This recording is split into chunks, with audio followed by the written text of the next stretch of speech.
YS Jagan సమక్షంలో పాలకొల్లు మాజీ MLA Babji వైఎస్ఆర్సీపీలో జాయిన్ అయ్యారు. జాయిన్ అనంతరం మాట్లాడుతున్నారు. ఇప్పుడు లైవ్ ద్వారా చూద్దాం. నేను 45 సంవత్సరాల నుంచి మెడికల్ ప్రాక్టీస్లో ఉన్నాను. అట్లాగే 15 సంవత్సరాల నుంచి పాలిటిక్స్లో ఉన్నాను. అయితే ఈ పాలిటిక్స్లో ఉన్నప్పుడు చాలా విషయాలు పెద్ద పెద్ద వాళ్ళ దగ్గర నుంచి నేర్చుకోవడం జరిగింది. అంటే దాంట్లో అప్ అండ్ డౌన్స్ కూడా చాలా చూశాను. అయితే రాష్ట్రం చాలా చక్కగా ముందుకు వెళ్ళాలి అని అనుకున్నప్పుడు సర్టెన్లీ కొద్దిగా కొన్ని విషయాలు వాటిని మనం డెవలప్ చేయవలసిన అవసరం ఉంది.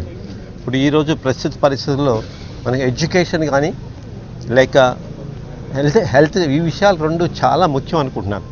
అలాగే స్మాల్ స్కేల్ ఇండస్ట్రీస్ కూడా తీసుకురావాల్సిన అవసరం ఉంది. నేను ఆయన దగ్గరగా జగన్మోహన్ రెడ్డి గారు 3600 కిలోమీటర్లు నడిచినప్పుడు అది నిజంగానే ఒక పెద్ద యజ్ఞం అది. సో ఆ యజ్ఞంలో ఖచ్చితంగా చాలామంది చూశారు కాబట్టి, తెలుసుకున్నారు కాబట్టి, దగ్గర నుంచి చూశారు కాబట్టి రాష్ట్రం యొక్క అవసరాలు చాలా బాగా గమనించున్నారు. డెఫినెట్గా ఈ రాష్ట్రాన్ని తీర్చిదిద్దటానికి ఆయనకి మంచి బేస్ ఏర్పడుతుంది.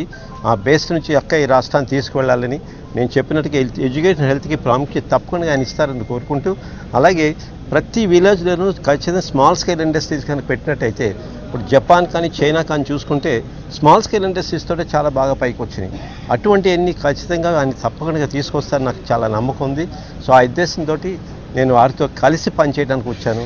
వారిని భగవంతుడు ఆశీర్వదించాలని, ఈ రాష్ట్రానికి ఖచ్చితంగా మంచి నాయకుడు అవ్వాలని నేను కోరుకుంటూ, వారితోటి కలిసి పనిచేయటానికి నేను మా అనుచరులు అందరూ వచ్చాం. వారందరినీ కలిపి భగవంతుడు వారిని దీవించాలని కోరుకుంటున్నాను. పాలకొల్లు నుంచి మనం పోటీ చేస్తున్నామా సార్ అభ్యర్థిగా, లేకపోతే బయట నుంచి మద్దతు ఇస్తున్నాం? లేదు సార్, బయట నుంచి నేను పాలకొల్లు నుంచి పోటీ చేస్తానని అనుకుంటున్నాను సార్. వారు అఫీషియల్గా ఇన్ఫార్మ్ చేయాలి కదా నాకు. ఆయన అవకాశం ఇస్తే తప్పకుండా పోటీ చేస్తాను. సో థ్యాంక్స్ అండి, thank you very much. You need, sir.